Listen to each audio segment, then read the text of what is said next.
Protein and amino acid chapter का next topic properties of protein. इसमें पहले solubility के बारे में बताया कि नॉर्मली प्रोटीन लॉन्ग चेन रहता है जो हेट्रोजेनियस है, मतलब डिफरेंट 20 अमीनो एसिड से बनता है, इसीलिए इसके एक कोलोइडल सॉल्यूशन फॉर्म करता है। और नेक्स्ट मॉलिक्यूलर वेट के बारे में बताया कि नॉर्मली प्रोटीन के अंदर 40 to 4000 अमीनो एसिड रहते हैं, जिसके अंदर एक अमीनो एसिड का वेट अराउंड 110 डाल्टन रहता है। ये इंपॉर्टेंट है, याद रखो कि एक अमीनो एसिड का वेट अराउंड 110 डाल्टन रहता है। इस हिसाब से नॉर्मल प्रोटीन का मॉलिक्यूलर वेट अराउंड 4400 to 440,000 रहता है। और नेक्स्ट शेप के बारे में बताया कि प्रोटीन फोल्ड होकर सेकेंडरी टेरिशरी क्वाटरनरी स्ट्रक्चर बनाता है। इसके अंदर पहले इंसुलिन स्ट्रक्चर के बारे में बताया कि ग्लोबुलर शेप में रहता है, और नेक्स्ट अल्बुमिन ओवल शेप में रहता है, और नेक्स्ट फिब्रिनोजन जो क्लॉटिंग में हेल्प होता है वो इलोंगेटेड शेप में रहता है। और नेक्स्ट आइसोइलेक्ट्रिक पीएच के बारे में बताया कि ये पीएच है जिस पीएच पर ज़्यूटेराइन फॉर्म होता है। ज़्यूटेराइन बोले तो अमीनो एसिड के अंदर दोनों पॉजिटिव एंड नेगेटिव चार्ज रहते हैं, जिसकी वजह से अमीनो एसिड न्यूट्रल रहता है। अगर अमीनो एसिड न्यूट्रल है इसका मतलब सॉल्युबिलिटी डिक्रीज है, क्योंकि पोलर सॉल्वेंट अगर पोलर कंपाउंड रहा तो वही सॉल्युबल रहता है। इसके अंदर ये पोलर नेचर नहीं रहता है, इसलिए सॉल्युबिलिटी डिक्रीज रहता है। इसके वजह से प्रिसिपिटेबिलिटी इंक्रीज हो जाता है। और नेक्स्ट प्रोटीन स्टेनिंग के बारे में बताया कि इसके अंदर एसिडिक डाई, अगर एसिडिक डाई यूज किया है तो ब्रेक होकर एक नेगेटिव डाई और एक पॉजिटिव H+ देता है। जो पॉजिटिव H+ NH2 को बाइंड कर NH3 बनाता है। और नेक्स्ट एक नेगेटिव डाई रहता है, वो ये नेगेटिव डाई एक पॉजिटिव प्रोटीन पर अटैच होता है और एक पर्टिकुलर कलर स्टेनिंग देता है। और नेक्स्ट बेसिक डाई ब्रेक होकर एक डाई और OH- देता है, और OH- COOH को बाइंड कर एक वाटर को रिमूव करता है, हाइड्रोलिसिस होकर COO- और मतलब आयोनिक फॉर्म देता है, कैटायोनिक एनियनिक फॉर्म देता है। और नेक्स्ट ये डाई पॉजिटिव चार्ज है, इसका मतलब एक प्रोटीन को ढूंढता है जो आयोनिक है, उसके ऊपर अटैच होकर एक पर्टिकुलर स्टेनिंग देता है। और नेक्स्ट प्रोटीन का एसिडिक या बेसिक नेचर को आइडेंटिफाई करने के लिए हम एक पर्टिकुलर रेशियो को यूज करते हैं, जिसके अंदर बेसिक अमीनो एसिड जैसे कि लाइसिन अर्जिनिन ऊपर रहता है, और नेक्स्ट एसिडिक अमीनो एसिड जैसे कि ग्लूटामिक एसिड एस्पर्टिक एसिड नीचे रहता है। और नेक्स्ट इसके अंदर एक बेसिक मैक्स होगा, अगर ये रेशियो 1 से ज्यादा रहा इसका मतलब बेसिक अमीनो एसिड जैसे कि लाइसिन अर्जिनिन का कॉन्सेंट्रेशन ज्यादा है, इसका मतलब प्रोटीन इज बेसिक। और नेक्स्ट अगर 1 से कम रहा मतलब इसका अंदर नीचे का एसिडिक अमीनो एसिड जैसे कि ग्लूटामिक एसिड एस्पर्टिक एसिड का कॉन्सेंट्रेशन ज्यादा है, इसका मतलब प्रोटीन इज एसिडिक। और नेक्स्ट प्रोटीन प्रिसिपिटेशन के बारे में बताइए कि जब वाटर के अंदर हम प्रोटीन को डालते हैं तो एक कोलॉइड फॉर्म कर लेता है,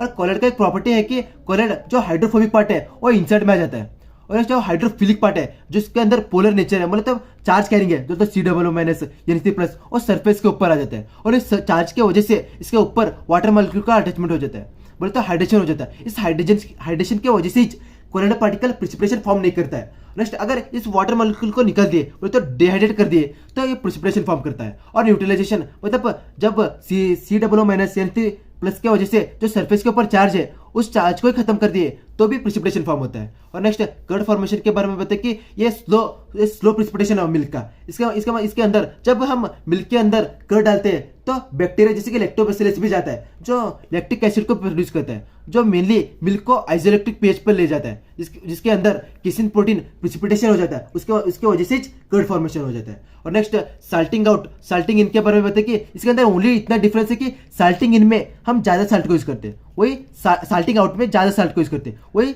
साल्टिंग इन में कम साल्ट यूज करते हैं। और नेक्स्ट साल्टिंग आउट के बारे में बताइए कि जब इसके अंदर हम साल्ट को मिक्स करते हैं, जिसके एग्जांपल के लिए सोडियम सल्फेट, जब सोडियम सल्फेट कोलोइडल सॉल्यूशन के अंदर मिक्स करते हैं तो ये ब्रेक हो जाता है सोडियम एंड सल्फेट के अंदर।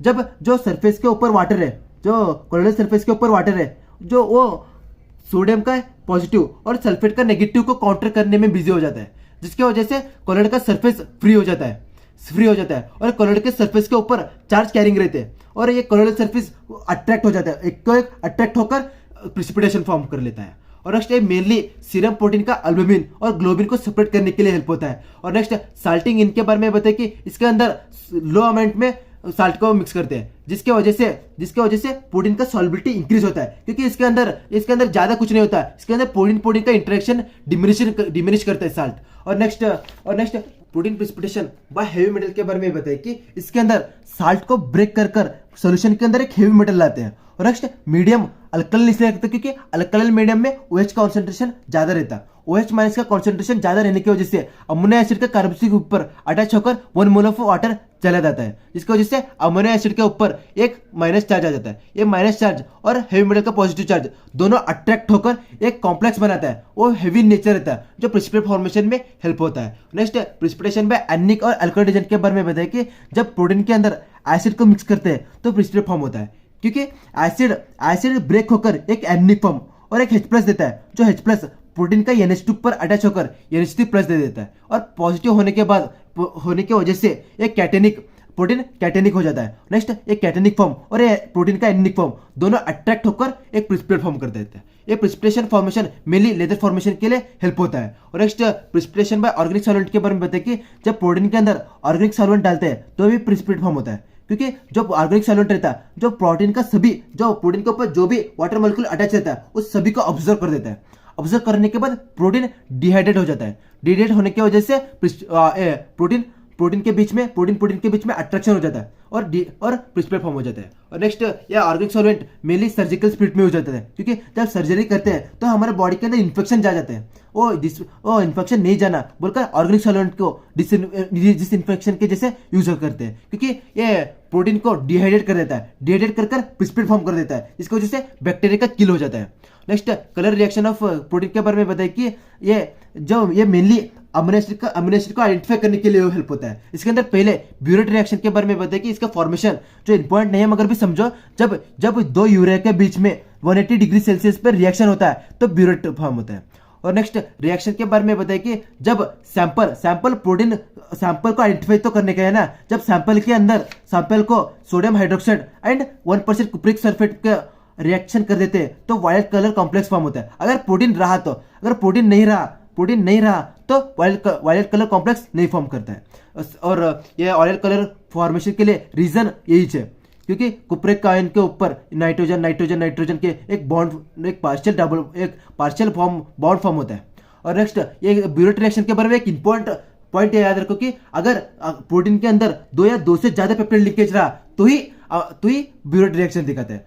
और इसका एक्सेप्शन है हिस्टिडाइन छोड़कर कितना भी अमीनो एसिड अगर 2 या 2 से ज्यादा प्रोटीन पेप्टाइड लिंकेज रहा तो ही ब्यूरेट रिएक्शन दिखाता है। और नेक्स्ट इसके बाद प्रोटीन डिनेचुरेशन के बारे में बताइए कि इसके अंदर प्रोटीन का स्ट्रक्चर ब्रेक हो जाता है और डिसऑर्गेनाइज हो जाता है, जो normally secondary tertiary quaternary structure में पाया जाता है। और नेक्स्ट इसका डिनेचुरेशन का रीजनिंग एजेंट फिजिकल एजेंट भी हो सकता है, केमिकल एजेंट भी हो सकता है। जैसे कि physical agent heat, x ray, UV radiation, और केमिकल एजेंट जैसे कि acid, alkali, organic solvent, detergent. और नेक्स्ट डिनेचुरेशन का कैरेक्टरिस्टिक के बारे में बताइए कि इसके अंदर secondary tertiary quaternary structure change हो सकता है, मगर प्राइमरी स्ट्रक्चर वैसे का वैसे ही रहता है, रिमेन इंटैक्ट। और नेक्स्ट अगर प्रोटीन एक पर्टिकुलर प्रोटीन का स्ट्रक्चर चेंज हुआ तो उसका बायोलॉजिकल एक्टिविटी भी चेंज होता है। इसके एग्जांपल के लिए एंजाइम ले लो, अगर एंजाइम का डिनेचुरेशन हुआ तो एंजाइम का स्ट्रक्चर चेंज होता है, इसकी वजह से एक्टिव साइट भी चेंज होता है, उसकी वजह से सबस्ट्रेट अटैच नहीं हो सकता है और प्रोडक्ट में कन्वर्ट नहीं हो सकते, इसकी वजह से बायोलॉजिकल एक्टिविटी का लॉस हो जाता है। और next denatured protein are become insoluble, बोले तो अगर डिनेचुरेशन हुआ तो प्रोटीन का सरफेस एरिया इंक्रीज हो जाता है, इसकी वजह से वो वाटर के अंदर इंसॉल्युबल हो जाता है। और इसी वजह से और नेक्स्ट अगर डिनेचुरेटेड प्रोटीन का सरफेस एरिया इंक्रीज हुआ तो इसका विस्कोसिटी भी इंक्रीज हो जाता है और नेक्स्ट सरफेस टेंशन डिक्रीज हो जाता है। और नेक्स्ट और डिनेचुरेटेड प्रोटीन का अंदर आयोनाइजेबिलिटी इंक्रीज हो जाता है, क्योंकि हाइड्रोजन बॉन्ड का लॉस हो जाता है। और नेक्स्ट सल्फाइडल ग्रुप इंक्रीज हो जाता है, क्योंकि जो प्रोटीन अटैच रहता है 16 ग्रुप अटैच रहता है, डाइसल्फाइड लिंकेज में अटैच रहता है। अगर डाइसल्फाइड लिंकेज ब्रेक हो गया तो सिस्टीन के अंदर SH सल्फाइडल ग्रुप रह जाता है। और next denatured protein become a more easily digestible, digestion में डिनेचुरेटेड प्रोटीन इजीली डाइजेस्ट हो जाता है, इसलिए कुकड फूड में हम डिनेचुरेटेड फूड बोले तो प्रोटीन डिनेचुरेशन हो जाते हैं कुकड फूड में। और नेक्स्ट डॉक्टर भी सजेशन देते हैं जैसे कि एग डायरेक्ट मत खाओ, उसको भी बॉयल करके खाओ, क्योंकि बॉइल्ड एग के अंदर प्रोटीन डिनेचुरेट हो जाते हैं। और नेक्स्ट डिनेचुरेशन इरिवर्सिबल है, मगर अगर केयरफुल ऑब्जर्वेशन से डिनेचुरेट करे तो रिवर्सिबल हो सकता है। जिसके एग्जांपल के अंदर जब हेमोग्लोबिन के अंदर सैलिसाइलेट जाते हैं तो डिनेचुरेट हो जाता है, मगर डिनेचुरेटेड प्रोटीन के अंदर से सैलिसाइलेट को रिमूव कर दिया तो वापस से हेमोग्लोबिन मिलता है। और नेक्स्ट इसके बाद डिनेचुरेटेड प्रोटीन के बारे में बताइए कि डिनेचुरेटेड प्रोटीन क्रिस्टल फॉर्म नहीं कर सकता है। और नेक्स्ट इसी के अंदर कोएगुलेशन के बारे में बताइए कि अगर प्रोटीन इरिवर्सिबल वे में डिनेचुरेट हुआ तो डिनेचुरेटेड प्रोटीन के बीच में अट्रैक्शन होता है। अट्रैक्शन होकर एक कोएगुलेट फॉर्म करता है। अगर एक कोएगुलेट सेटल ना हुआ, उसी प्रोसेस को कोएगुलेशन कहते हैं। जो ये प्रोसेस ये कोएगुलेशन नॉर्मली प्रोटीन जैसे कि एल्बुमिन, ग्लोबिन में पाया जाता है। और नेक्स्ट इसी प्रिंसिपल पर हम famous test heat coagulation test जो प्रैक्टिकल में हम करते हैं, इसके अंदर एल्बुमिन जो यूरिन के अंदर एल्बुमिन प्रोटीन है क्या नहीं बोलकर डिटेक्ट करते हैं। और नेक्स्ट इसके अंदर प्रोसीजर है कि हम एक टेस्ट ट्यूब में 6 to 8 ml यूरिन लेते हैं और उसके अंदर एसिटिक एसिड डालते हैं। एसिटिक एसिड का यूज है कि एसिटिक एसिड पेप्टाइड बॉन्ड को ब्रेक करता है, और टेस्ट ट्यूब को अपर 1/3 पर हीट करते हैं। अगर हीट से कोगुलेट फॉर्म हुआ तो उसके अंदर एल्बुमिन प्रोटीन है। अगर कोगुलेट फॉर्म नहीं हुआ तो उसके अंदर एल्बुमिन प्रोटीन नहीं है बोलकर डिटेक्ट करते हैं। और नेक्स्ट इसके अंदर फेकुलेशन के बारे में बताया कि ये अगर प्रोटीन को आइसोलेटेड पीएच पे लेकर गए, आइसोलेटेड पीएच पर तो ज्यूटेराइन फॉर्म करता है। इस पीएच पर अगर लेकर गए तो प्रिसिपिटेट फॉर्म होता है। ये नॉर्मल इसी प्रोसेस को, इस प्रोटीन प्रिसिपिटेशन प्रोसेस को ही फेकुलेशन कहते हैं। और नेक्स्ट नॉर्मली हम ऑलरेडी पढ़े से कर्ड फॉर्मेशन जिसमें लैक्टोबैसिलिक एसिड लैक्टिक एसिड को प्रोड्यूस कर मिल्क को आइसोलेटेड पीएच पे लेकर जाता है, जिसकी वजह से केसिन प्रोटीन सेटल डाउन होकर प्रिसिपिटेट होकर कर्ड फॉर्म करता है। और नेक्स्ट फेकुलेशन के बारे में बताया कि फेकुलेशन रिवर्सिबल है इसमें, क्योंकि फेकुलेशन को अगर हीट करे तो कोगुलेट फॉर्म करता है। और नेक्स्ट नेफ्लोमेट्री एंड टर्बिडोमेट्री के बारे में बताइए कि इससे पहले एक कलर का प्रॉपर्टी को अंडरस्टैंड करो। अगर सॉल्यूशन के अंदर कलर्ड है, उसके अंदर अगर लाइट बीम को डाले तो कुछ लाइट बीम ट्रांसमिट होता है और कुछ लाइट बीम स्कैटर होता है। इस ट्रांसमिटेड और स्कैटर लाइट को मेजर करने के लिए हम नेफ्लोमेट्री और टर्बिडोमेट्री को यूज करते हैं। और नेक्स्ट इस नेफ्लोमेट्री टर्बिडोमेट्री के डिफरेंस को अंडरस्टैंड करो कि नेफ्लोमेट्री में हम स्कैटर लाइट को मेजर करते हैं, वही टर्बिडोमेट्री में ट्रांसमिटेड लाइट को बोले तो इंटेंसिटी ऑफ लाइट ट्रांसमिटेड को मेजर करते हैं। और नेक्स्ट इसको एक डायग्राम से अंडरस्टैंड करो कि नेफ्लोमेट्री के अंदर हम एक लाइट सोर्स रखते हैं। लाइट सोर्स लेंस से एक बीम डेवलप कर लेता है और ये बीम सैंपल के अंदर डालने के बाद कुछ लाइट स्कैटर होता है और कुछ लाइट ट्रांसमिट होता है। इस स्कैटर लाइट को मेजर करने के लिए हम नेफ्लोमेट्री को यूज करते हैं, जिसके अंदर एक डिटेक्टर रहता है और डिटेक्टर स्कैटर लाइट को मेजर करता है। और नेक्स्ट टर्बिडोमेट्री के बारे में देखिए, एक लाइट सोर्स को लेंस से पास करते हैं और वो भीम से एक सैंपल के अंदर चले जाता है और सैंपल कुछ लाइट को स्कैटर कर देता है और नेक्स्ट कुछ लाइट को ट्रांसमिट करता है। ये ट्रांसमिटेड लाइट को मेजर करने के लिए हम टर्बिडोमेट्री को यूज करते हैं।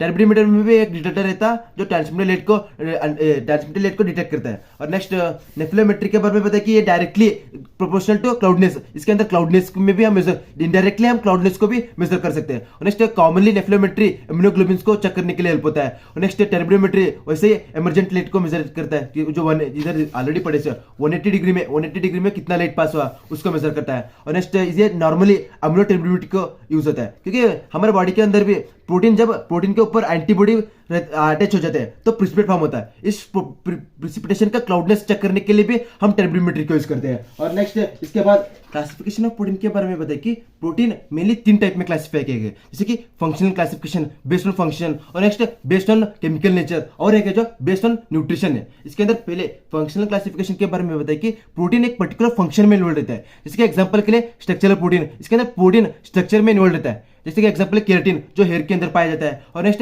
एंजाइम जो एक सब्सट्रेट को प्रोडक्ट में कन्वर्ट करता है, जैसे कि एग्जांपल के लिए हेक्सोकाइनेज। और नेक्स्ट ट्रांसपोर्ट प्रोटीन, बोले तो प्रोटीन ट्रांसपोर्ट में भी इन्वॉल्व रहता है, जैसे कि एग्जांपल के लिए होमोग्लोबिन जो ऑक्सीजन को ट्रांसपोर्ट करता है। और नेक्स्ट एल्बुमिन जो सीरम के अंदर पाया जाता है वो भी ट्रांसपोर्ट में हेल्प होता है। और नेक्स्ट हार्मोनल प्रोटीन, बोले तो इसके अंदर प्रोटीन का कॉन्ट्रीब्यूशन रहता है हार्मोन के अंदर, जैसे एग्जांपल के लिए पेप्टाइड हार्मोन, इंसुलिन और ग्रोथ हार्मोन। और नेक्स्ट कॉन्ट्रैक्टाइल प्रोटीन जो हमारा मसल रहता है, मसल के अंदर एक्टिन और मायोसिन फिलामेंट रहता है जो पैरेलल में अरेंज रहता है, जो कॉन्ट्रैक्शन के लिए हेल्प होता है। और नेक्स्ट स्टोरेज प्रोटीन स्टोरेज में भी हेल्प होता है, जैसे कि एल्बुमिन एग्जांपल के लिए। और नेक्स्ट जेनेटिक प्रोटीन एग्जांपल के लिए जैसे कि न्यूक्लियर प्रोटीन। और नेक्स्ट डिफेंस प्रोटीन, बोले तो प्रोटीन डिफेंस में भी हेल्प होता है, जैसे कि एग्जांपल के लिए स्नेक वेनम और ग्लोबिन जो प्लाज्मा के अंदर पाया जाता है। और नेक्स्ट रिसेप्टर प्रोटीन रिसेप्टर के जैसे भी एक्ट होता है फॉर हार्मोन्स एंड वायरस। और next protein classification by chemical nature के बारे में बताइए कि प्रोटीन मेनली 3 टाइप में क्लासिफाई किए गए हैं, जैसे कि सिंपल, कॉन्जेक्टेड और डिराइव्ड। सिंपल बोले तो सिंपल प्रोटीन के अंदर सिंपल अमीनो एसिड का अटैचमेंट रहता है, और इसके अंदर भी 2 टाइप है, जैसे globular protein and scleroprotein. Globular protein बोले तो इसके अंदर प्रोटीन स्पेरिकल शेप में रहता है। और नेक्स्ट सॉल्युबल इन वाटर जो सॉल्युबल इन वाटर है, एग्जांपल के लिए एल्बुमिन, ग्लोबिन, हिस्टोन। और नेक्स्ट सेक्रोप्रोटीन जो फाइब्रस इन शेप रहता है, फाइब्रस रहता है, जैसे कि वो जो इंसॉल्युबल इन वाटर रहता है, एग्जांपल के लिए कोलेजन, इलास्टिन, केटिन, इंसॉल्युबल है बोलकर याद कैसे रखते हैं, हेयर इंसॉल्युबल रहता है वाटर के अंदर, और हेयर के अंदर केराटिन प्रोटीन पाया जाता है। और नेक्स्ट कंजक्टेड के अंदर, इसके अंदर दोनों प्रोटीन पार्ट भी रहता है, अमीनो एसिड भी रहता है, और नेक्स्ट एक नॉन प्रोटीन रहता है, एग्जांपल के लिए फॉस्फेटिक ग्रुप, कंजक्टेड ग्रुप। और नेक्स्ट कंजक्टेड प्रोटीन के एग्जांपल दिया है कि न्यूक्लियोप्रोटीन, ग्लाइकोप्रोटीन, और नेक्स्ट लिपोप्रोटीन। इधर ग्लाइकोप्रोटीन बोले तो इधर इसके अंदर ग्लूकोज का कंट्रीब्यूशन रहता है, ग्लूकोज जो नॉन प्रोटीन है। और नेक्स्ट न्यूक्लियोप्रोटीन बोले तो न्यूक्लिक एसिड रहता है, न्यूक्लिक एसिड जो नॉन प्रोटीन है। और नेक्स्ट डिराइव्ड के बारे में बताइए कि अगर सिंपल और कॉन्जुगेटेड प्रोटीन का डिनेचुरेशन हुआ तो हमारे को डिराइव्ड प्रोटीन मिलता है। और इसके अंदर भी दो टाइप है, जैसे कि प्राइमरी एंड सेकेंडरी। प्राइमरी इसके अंदर इतना ही डिफरेंस है कि दोनों के अंदर डिनेचुरेशन नहीं हो रहा, इसके अंदर ओनली जैसे कि फिजिकल एजेंट हीट एसिड से हो रहा है, इसके अंदर केमिकल एजेंट, इसके अंदर एंजाइमेटिक से, हाइड्रोलिटिक से हो रहा है, इसके अंदर डिनेचुरेशन एंजाइम से हो रहा है, इसके अंदर ओनली हीट एसिड से हो रहा है। जैसे कि एग्जांपल के प्राइमरी के लिए एग्जांपल जैसे कि कोएगुलेटेड और मेटाप्रोटीन्स, और नेक्स्ट इसके अंदर एंजाइम से ब्रेक हो जा रहे हैं, जैसे कि प्रोटीन ब्रेक हो जाता है, और पेप्टोन्स एग्जांपल के लिए पॉलीपेप्टाइड्स, पेप्टाइड्स। और नेक्स्ट इसके बाद न्यूट्रिशन क्लासिफिकेशन के बाद ये बताइए कि next nutritional classification of protein, जो प्रोटीन का एसेंशियल अमीनो एसिड के ऊपर बेस्ड है। इसके अंदर तीन टाइप है, जैसे complete protein, partial incomplete protein और इनकम्प्लीट प्रोटीन। इसके अंदर पहले कंप्लीट प्रोटीन के बारे में बताइए कि इसको फर्स्ट क्लास प्रोटीन भी कहते हैं, क्योंकि इसके अंदर 10 के 10 एसेंशियल अमीनो एसिड पाए जाते हैं। जिसके एग्जांपल के लिए एग का एल्बुमिन और मिल्क का केसिन प्रोटीन। और नेक्स्ट पार्शियल इनकम्प्लीट प्रोटीन के बारे में बताइए कि इसके अंदर एक या दो एसेंशियल अमीनो एसिड नहीं रहते हैं, जिसके एग्जांपल के लिए व्हीट, राइस। और नेक्स्ट इनकम्प्लीट प्रोटीन के बारे में बताइए कि इसके अंदर जो 10 एसेंशियल अमीनो एसिड है 10 के 10 नहीं रहते, जिसके एग्जांपल के लिए gelatin. Next biological important peptide, जो हमारे बॉडी का फंक्शन के लिए इंपॉर्टेंट है। इसके अंदर पहले बताइए कि अगर 50 से ज्यादा अमीनो एसिड लिंक रहा तो उसको प्रोटीन कहते हैं, अगर 10 से कम अमीनो एसिड लिंक रहा तो उसको पेप्टाइड कहते हैं। इसके अंदर पहले पेप्टाइड ग्लूटाथायोन के बारे में बताइए कि ये डाइपेप्टाइड है, जिसके अंदर 3 अमीनो एसिड जैसे ग्लूटामेट, सिस्टीन, ग्लाइसिन अटैच रहते हैं। इसका रेड्यूस और ऑक्सीडाइज फॉर्म के बारे में बताइए कि रेड्यूस फॉर्म के अंदर रेड्यूस फॉर्म को GSH से रिप्रेजेंट किया जाता है, जिसके अंदर G बोले तो ग्लूटाथायोन और SH बोले तो सल्फाइडल ग्रुप। और नेक्स्ट ऑक्सीडाइज बोले तो इसके अंदर 2 ग्लूटाथायोन डाइसल्फाइड लिंकेज से अटैच रहता है। और नेक्स्ट इसका फंक्शन के बारे में बताइए कि अगर बॉडी स्टेडी स्टेट में है, इसका मतलब GSH बोलते हैं रिड्यूस और ऑक्सीडाइज फॉर्म का रेशियो 100/1 रहता है। और नेक्स्ट इसका ए रिएक्शन रिवर्सिबल है, रिड्यूस और ऑक्सीडाइज फॉर्म का रिएक्शन और रिवर्सिबल है बोलकर बताया। और नेक्स्ट ये ग्लूटाथायोन मेनली कोएंजाइम के जैसे एक्ट होता है। और नेक्स्ट ये ऑक्सीडाइजेशन को प्रिवेंट करता है बाय फॉर्मिंग ए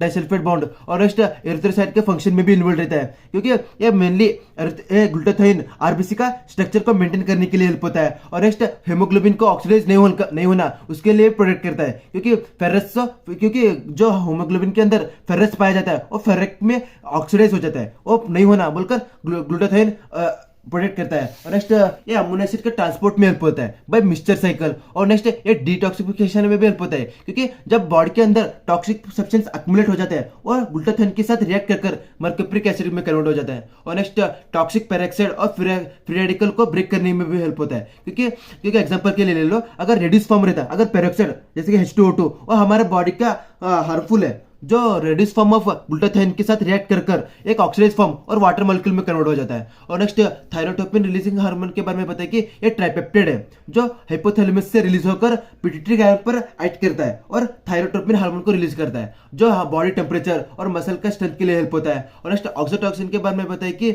ये पोस्टीरियर पिट्यूटरी ग्लैंड से रिलीज होता है, जो 9 अमीनो एसिड से बनता है। और ये मेनली जब बॉडी के अंदर जो मदर के मुंह के अंदर बेबी रहता है उसको रिलीज करने के लिए हेल्प होता है बाय कॉन्ट्रैक्टिंग ए यूट्रस। और नेक्स्ट वैसोप्रेसिन के बारे में बताइए कि ये नॉन पेप्टाइड है, जो पोस्टीरियर पिट्यूटरी ग्लैंड से रिलीज होता है, और ये मेनली ब्लड प्रेशर इंक्रीज करने के लिए हेल्प होता है bye acting on A kidney के ऊपर एक्ट करने के बाद वाटर का रीअब्जॉर्ब होता है, रीअब्जॉर्ब होने की वजह से ब्लड प्रेशर इंक्रीज हो जाता है। और नेक्स्ट एंजियोटेंसिन के बारे में बताइए कि ये 10 अमीनो एसिड से बनता है। जब जो इसके अंदर एक मैकेनिज्म बताया कि जब एंजियोटेंसिन 1 जो 10 अमीनो एसिड से बनता है वो एंजियोटेंसिन 2 में कन्वर्ट हो जाता है, जो 8 अमीनो एसिड है। और नेक्स्ट ये एंजियोटेंसिन 2 एड्रेनल ग्लैंड पर एक्ट कर एल्डोस्टेरोन को रिलीज कर देता है, और एल्डोस्टेरोन ब्लड प्रेशर को इंक्रीज करने के लिए हेल्प होता है। इसका दोनों का फंक्शन सेम है। और नेक्स्ट मिथोनिन एक्रोपोलिन के बारे में बताया कि ये 5 अमीनो एसिड से बनता है जो ब्रेन के अंदर पाया जाता है और ये पेन को इनहिबिट करता है मेनली। और नेक्स्ट पेप्टाइड एंटीबॉडी के बारे में बताया कि एंटीबॉडी के अंदर पेप्टाइड पाया जाता है, जिसके एग्जांपल के लिए गर्मिसिडिन। और नेक्स्ट एस्पार्टम के बारे में बताया कि ये 200 times sweeter than amino acid है, जिसके अंदर 2 अमीनो एसिड जिसके एस्पार्टिक एसिड और फिनाइलएलानाइन से बनता है। और नेक्स्ट जब ये मेनली अगर हमारे बॉडी के अंदर हमारा शुगर है, शुगर पेशेंट के लिए यूज होता है मेनली। और नेक्स्ट गैस्ट्रोइंटेस्टाइनल हार्मोन के बारे में बताया कि ये भी पेप्टाइड है, जिसके एग्जांपल के लिए गैस्ट्रिन, सिक्रेटिन और जो पेप्टाइड है। और नेक्स्ट इसके बाद स्यूडोपेप्टाइड जो रियल पेप्टाइड नहीं है, क्योंकि हमारे बॉडी के अंदर सिंथेसिस नहीं होता, ये आर्टिफिशियली सिंथेसाइज्ड रहता है जो मेनली ड्रग के जैसे हो जाता है, क्योंकि जो रियल पेप्टाइड रहता है वो इजीली डिग्रेडेबल रहता है, मगर अब स्यूडोपेप्टाइड जो आर्टिफिशियली बनाता है और इजीली डिग्रेडेबल नहीं रहता, इसलिए ड्रग का एक्शन देर तक रहता है। जैसे कि एग्जांपल के लिए बीटा पेप्टाइड और ओलिगोग्लाइसिन, पेप्टाइड न्यूक्लियोइक एसिड। और इसके साथ ये चैप्टर खत्म हो जाता है और नेक्स्ट आगे के चैप्टर नेक्स्ट क्लास में देखते हैं।